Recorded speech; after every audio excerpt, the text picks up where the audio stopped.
Russian कहानीकार लियो Tolstoy एक राजा का कहानी बताते हैं। राजा की इच्छा थी कि कैसे भी हो, कौन सा भी मार्ग से और तरीके से हो, ईश्वर को देखना है। इसके लिए राजा ने एक सभा बुलाई और उस सभा में राज्य के सभी पंडितों को, बुद्धिमान लोगों को और उपदेशक लोगों को बुलाकर उनके सामने एक प्रस्ताव रखा।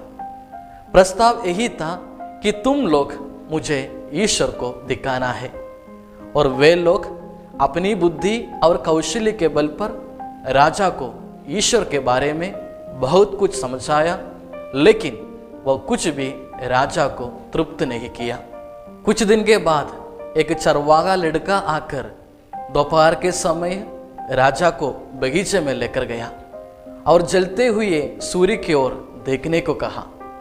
जलते हुए सूर्य की ओर देख के राजा ने गुस्से से पूछा, क्या तुम मुझे अंधा बनाना चाहते हो?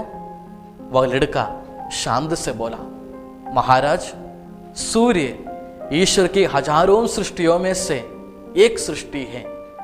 अगर सूर्य को आप देख नहीं सकते तो आकाश और पृथ्वी के सृजनहार सर्वशक्तिमान ईश्वर को कैसे देख पाओगे? हाँ मेरे श्रोताओं, ईश्वर को देखना उस राजा के जैसे हम सबों की इच्छा है। लेकिन आज के सुसमाचार में संत योहन कहते हैं, किसी ने कभी ईश्वर को नहीं देखा। और इसी कमी को दूर करने के लिए ईश्वर ने निर्णय लिया और ईश्वर इंसान बनकर हमारे बीच में आया और उसमें दुनिया ईश्वर को देखी और अनुभव किया। लेकिन इंसान दुख में और परेशानियां आते समय अपने कुकर्मों का दोष ईश्वर पर लगाते हुए यही प्रश्न उठाते हैं कि मनुष्य को प्यार करने वाला ईश्वर कहाँ है?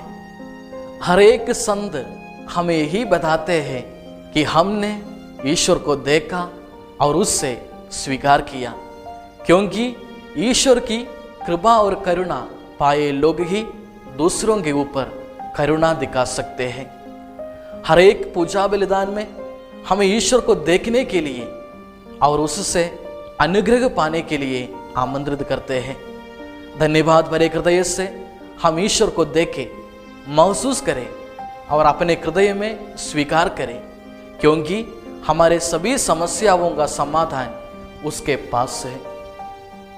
अभी हम सोचे, ईश्वर को देखने के और महसूस करने के बाद क्या हम उसके इच्छा के अनुसार हमारे जीवन बिताते हैं?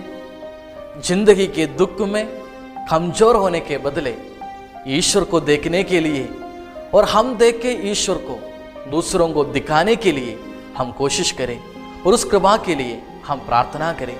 ईश्वर हम सबको आशीष दे। जय यीशु।